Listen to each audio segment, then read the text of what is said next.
नमस्कार एवरीवन, मैं चौधरी साहब चौधरी आई अकेडमी में आप सभी का हार्दिक स्वागत करता हूं। अगर आप हमारे चैनल पर पहली बार आए हैं तो कृपया करके चैनल को सब्सक्राइब जरूर कर लें ताकि आने वाली वीडियो की लेटेस्ट नोटिफिकेशन आप तक पहुंचती रहे।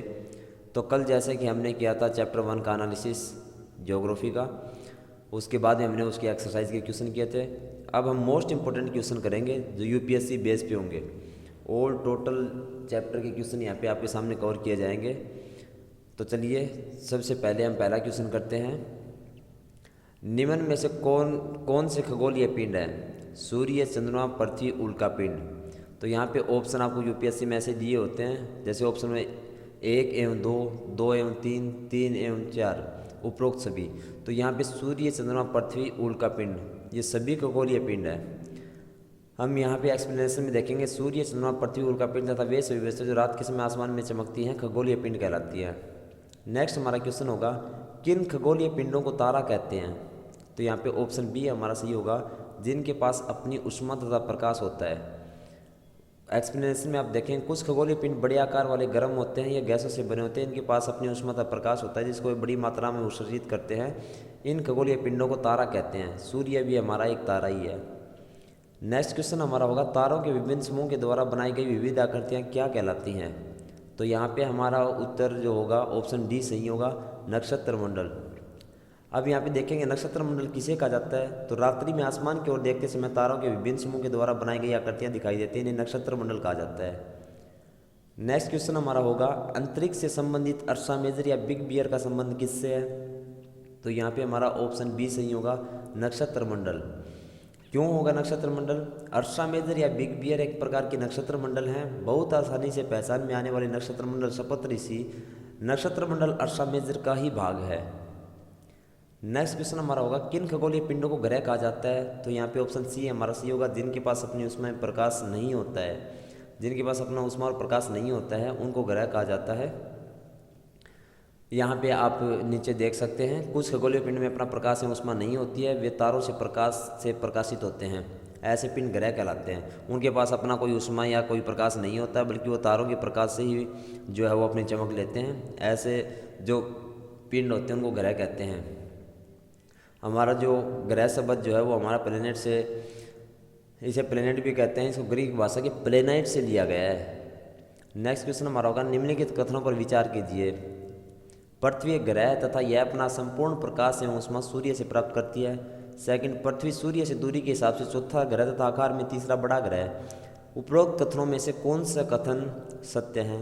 तो यहाँ पे हमारा ऑप्शन ए सही होगा, केवल एक। पहला जो हमारा ये ऑप्शन है यहाँ पे वो सही होगा, पृथ्वी एक ग्रह है तथा यह अपना संपूर्ण प्रकाश एवं ऊष्मा सूर्य से प्राप्त करती है। बाकी आप नीचे एक्सप्लेनेशन में ध्यान से देख सकते हैं, इसको आप डीपली पढ़ते रहिएगा। मैं सिर्फ आपको यहाँ पे क्वेश्चन करवा देता हूँ। नेक्स्ट क्वेश्चन हमारा होगा, सूर्य से बढ़ती हुई दूरी के आधार पर ग्रहों का सही क्रम चुनिए। तो आपको ये सभी ऑप्शन दिए गए हैं, सिर्फ इनमें से देखना, आपको यहाँ पे 8 ग्रह को नहीं देखना है। तो यहाँ पे हमारा जो देखेंगे तो ऑप्शन डी सही होगा, बुध, उसके बाद में शुक्र, देन पृथ्वी, देन मंगल। ये हमारा सही ग्रह क्रम होगा इन चारों ऑप्शन में से। जैसे कि आप नीचे देख पा रहे होंगे कि सबसे पहले हमारा बुध आता है, फिर शुक्र, फिर पृथ्वी, फिर मंगल, फिर बृहस्पति, फिर शनि, फिर यूरेनस एंड देन नेपच्यून आता है हमारा। नेक्स्ट क्वेश्चन हमारा होगा, नीचे दिए ग्रहों में से कौन से आंतरिक ग्रह हैं? तो ये मैंने चैप्टर एनालिसिस में कराया था आपको, आंतरिक ग्रह और बड़ा ग्रह किसे कहते हैं, तो आप वो वीडियो जाके देख लें, चैप्टर एनालिसिस। तो यहाँ पे हमारा ऑप्शन बी सही होगा, 1, 2 एवं 3। तो हमारे आंतरिक ग्रह हैं वो होंगे बुध, शुक्र और मंगल। यहाँ पे हम एक्सप्लेनेशन देखेंगे, वे ग्रह जो सूर्य के नज़दीक हैं एवं चट्टानों से बने हैं आंतरिक ग्रह कहलाते हैं। बुध, शुक्र, पृथ्वी और मंगल आंतरिक ग्रह के अंतर्गत आते हैं। नेक्स्ट क्वेश्चन हमारा होगा, नीचे दिए गए ग्रहों में से कौन से ग्रह भरा ग्रह हैं? तो मैं भरा ग्रह जो होते हैं वो कौन से हैं? तो यहाँ पे हमारा रहेगा ऑप्शन दिए बृहस्पति, नेपच्यून, शनि, यूरेनस। तो यहाँ पे हमें चारों के चारों ही हमारे भरा ग्रह के अंदर आते हैं।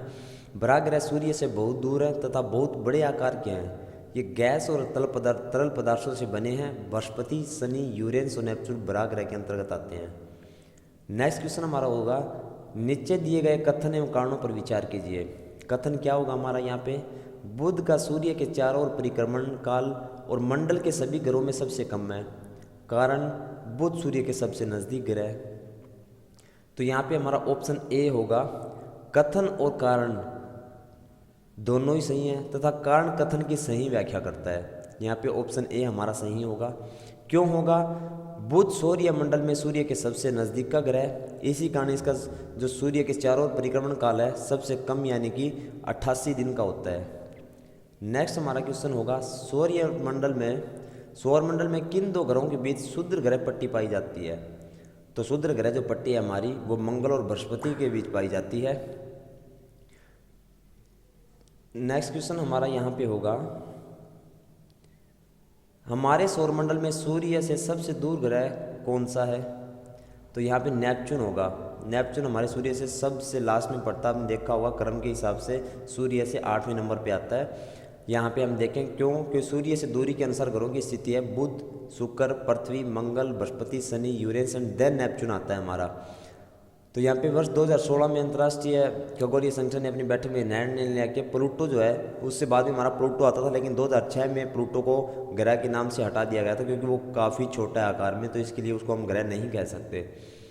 नेक्स्ट क्वेश्चन हमारा होगा, नीचे दिए गए कथन एवं कारणों पर विचार कीजिए। तो यहाँ पे हमारा कथन क्या होगा, पृथ्वी के आकार को भू आप भी कहा जाता है, कारण पृथ्वी ध्रुवों के पास थोड़ी चपटी है। तो यहाँ पे ऑप्शन हमारा ए होगा, कथन सही है एवं कारण भी सही है तथा कारण कथन की व्याख्या करता है। यहाँ पे हमारा जो कथन भी सही है, हमारा रीजन दे रखा वो भी सही है, और जो रीजन है वो कथन की एकदम सही व्याख्या करता है। ऐसा क्यों? क्योंकि पृथ्वी ध्रुवों के पास थोड़ी चपटी है, यही कारण है कि इसके आकार को भू आहब भी कहते हैं। भू आब का अर्थ जो पृथ्वी के समान आकार, जीवन के अनुकूल परिस्थितियाँ संभवतः केवल पृथ्वी पर ही पाई जाती हैं। पृथ्वी न तो अधिक गर्म है और न ही अधिक ठंडी है। यहाँ पानी एवं वायु की उपस्थिति जो जीवन के लिए आवश्यक है, वो आपने देखा कि हमारे धरती ही ऐसी है जहाँ पे हमारे ऑक्सीजन भी होती है, पानी भी उपलब्ध है। नेक्स्ट क्वेश्चन होगा, नीचे दिए गए कथनों में से कौन से कथन सत्य हैं? तो फर्स्ट हमारा कथन होगा, अंतरिक्ष से देखने में पृथ्वी हरे रंग की दिखाई देती है। सेकेंड हमारा होगा, पृथ्वी का हरा रंग हमें यहाँ के वनों के कारण दिखाई देता है। तो यहाँ पे क्या होगा, यहाँ पे ना तो हमारा ऑप्शन एक जो ये दे रखा है एक सही है कथन, ना हमारा सेकंड कथन सही होगा। क्यों? अंतरिक्ष से देखने पर क्योंकि हमारी पृथ्वी जो वो नीले रंग की दिखाई देती है, और नीले रंग की क्यों दिखाई देती है? वो पानी की वजह से नीले रंग की दिखाई देती है, क्योंकि हमारी पृथ्वी पर 2/3 पानी है। नेक्स्ट क्वेश्चन हमारा होगा, सौरमंडल का निर्माण किससे मिलकर होता है? तो यहाँ पे सौरमंडल का हमारा जो निर्माण है वो ग्रह, उपग्रह, सूर्य, उल्कापिंड, इन सभी से मिलकर होता है। इनके अलावा जो चीज़ें होती हैं, सूर्य, 8 हमारे ग्रह होते हैं, उपग्रह होते हैं तथा खगोलीय पिंड जैसे शुद्र एवं उल्कापिंड, ये सभी मिलकर हमारे सौरमंडल का निर्माण करते हैं। और इनका सौरमंडल का जो मुखिया कहा जाता है वो हमारे सूर्य को कहा जाता है। नेक्स्ट हमारा क्वेश्चन होगा, नीचे दिए गए कथनों में से कौन से कथन सत्य हैं? नंबर 1, सूर्य का खिंचाव बल सौरमंडल को बांधे रखता है। नेक्स्ट, सूर्य सौरमंडल के लिए प्रकाश एवं उष्मा का एकमात्र स्रोत है। तो यहाँ पे हमारे दोनों ही कथन होंगे, चैप्टर एनालिसिस में मैंने करवाया भी था कि सूर्य का खिंचाव जो हमारे सौरमंडल को बांध के रखता है, और नेक्स्ट सूर्य सौरमंडल के लिए प्रकाश एवं उष्मा जो है वो ही एक सहारा है, सिर्फ इसी के द्वारा ही, सूर्य के द्वारा ही सौरमंडल में प्रकाश एवं उष्मा होती है। नेक्स्ट हमारा क्वेश्चन होगा, सौरमंडल के ग्रह जो सूर्य का चक्कर लगाते हैं उनके रास्ते किस आकार में फैले हैं? तो सौरमंडल के में जो ग्रह जो सूर्य के चक्कर लगाते हैं उनके जो रास्ते हैं वो दीर्घवृत्ताकार, ऑप्शन बी सही होगा, दीर्घवृत्ताकार आकार में फैले हैं। क्यों? सौरमंडल के सभी 8 ग्रह एक निश्चित पथ पर सूर्य का चक्कर लगाते हैं, ये रास्ते दीर्घवृत्ताकार में फैले हुए कक्षा कहलाते हैं, इनको कक्षा कहा जाता है। नेक्स्ट हमारा क्वेश्चन होगा, किस ग्रह की आकृति में आकार लगभग पृथ्वी के ही समान है? तो यहाँ पे ऑप्शन बी हमारा सही रहेगा, जो शुक्र है उसकी आकृति और आकार जो है वो हमारे पृथ्वी के बिल्कुल, इसलिए इसको जुड़वां ग्रह भी मानते हैं हम, शुक्र को जो है पृथ्वी का जुड़वां ग्रह भी कहा जाता है। नेक्स्ट क्वेश्चन हमारा होगा, पृथ्वी के सबसे निकटतम ग्रह कौन सा है? तो हमारी पृथ्वी के जो सबसे निकटतम ग्रह वो शुक्र ही है। पृथ्वी से हमारे जो शुक्र की जो दूरी पड़ती है वो 41.4 मिलियन किलोमीटर है, और पृथ्वी से हमारे मंगल की जो दूरी पड़ती है वो 78.3 मिलियन किलोमीटर है। नेक्स्ट क्वेश्चन हमारा होगा, हमारे सौरमंडल का सबसे बड़ा और सबसे छोटा ग्रह कौन सा है? तो हमारे सौरमंडल का सबसे बड़ा जो ग्रह वो बृहस्पति है, और सबसे छोटा जो है वो बुध है। उसके बाद में नेक्स्ट क्वेश्चन हमारा होगा, कौन से वो 2 ग्रह जिनका सौरमंडल के अन्य ग्रहों की तुलना परिक्रमण विपरीत दिशा में है? तो यहाँ पे हमारा शुक्र और यूरेनस, ये बिल्कुल हमारा सही होगा। यहाँ पे पढ़ेंगे क्यों? तो यहाँ पे हमारा आंसर जो शुक्र और यूरेनस क्यों है, अब उसके बारे में डिस्कस करेंगे। शुक्र और यूरेनस की परिक्रमण की दिशा अन्य ग्रहों से विपरीत होती है। शुक्र और यूरेनस घड़ी की सुई की दिशा में घूमते हैं, जबकि अन्य ग्रह जो हमारे बच जाते हैं 6, वो उसकी विपरीत दिशा में घूमते हैं। यही कारण है कि यहाँ पे हमारा आंसर शुक्र और यूरेनस होगा। नेक्स्ट क्वेश्चन हमारा होगा, हमारे सौरमंडल में किन ग्रहों के पास एक भी चंद्रमा नहीं है। तो यहाँ पे हमारा जो ऑप्शन होगा, यहाँ पे उत्तर हमारा जो होगा वो होगा हमारा बुध एंड देन उसके बाद में शुक्र। बुध और शुक्र हमारे ऐसे ग्रह हैं जिनके पास अपना कोई भी चंद्रमा नहीं है। मैंने ये भी चैप्टर एनालिसिस में डिस्कस किया था। नेक्स्ट क्वेश्चन हमारा होगा, नीचे दिए गए ग्रहों में सबसे अधिक चंद्रमा किसके पास हैं। तो हमने ये भी फुली डिस्कस किया चैप्टर एनालिसिस में कि हमारे पास जो बृहस्पति है, बृहस्पति के पास सबसे ज़्यादा है 67। उसके बाद में नेक्स्ट हमारा होगा, नीचे दिए गए कथनों में से कौन से कथन सत्य हैं। तो यहाँ पे कथन 1 होगा, उपग्रह अपने ग्रहों की परिक्रमा करते हैं, साथ ही साथ सूर्य की भी परिक्रमा करते हैं। सेकंड कथन होगा, पृथ्वी के उपग्रह चंद्रमा का व्यास पृथ्वी के व्यास से आता है। तो यहाँ पे हमारा जो सत्य होगा वो सिर्फ पहला होगा, उपग्रह अपने ग्रहों की परिक्रमा करते हैं, साथ ही साथ सूर्य की भी परिक्रमा करते हैं। नेक्स्ट क्वेश्चन हमारा होगा, प्राचीन भारत के प्रसिद्ध खगोल शास्त्री कौन थे। तो हमारे प्राचीन भारत के जो खगोल शास्त्री थे वो आर्यभट्ट थे। यहाँ पे देखेंगे हम, खगोलीय पिंडों एवं उनकी गति के संबंध में अध्ययन करने वालों को खगोल शास्त्री कहते हैं। जो खगोल शास्त्री किसे कहा जाता है, अगर ये आता है क्वेश्चन माइंड में, तो खगोल शास्त्री पिंडों एवं उनकी गति के संबंध में अध्ययन करने वालों को खगोल शास्त्री कहते हैं। आर्यभट्ट प्राचीन भारत के प्रसिद्ध खगोल शास्त्री थे। नेक्स्ट क्वेश्चन हमारा होगा, नीचे दिए गए कथन एवं कारण पर विचार कीजिए। कथन यहाँ पे हमारा क्या होगा, पृथ्वी से हमें चंद्रमा का केवल एक ही भाग दिखाई देता है। कारण, चंद्रमा के द्वारा पृथ्वी का एक चक्कर पूरा करने में लगभग लगने वाला समय अपने कक्ष पर एक चक्कर पूरा करने में लगने वाले समय से अधिक है।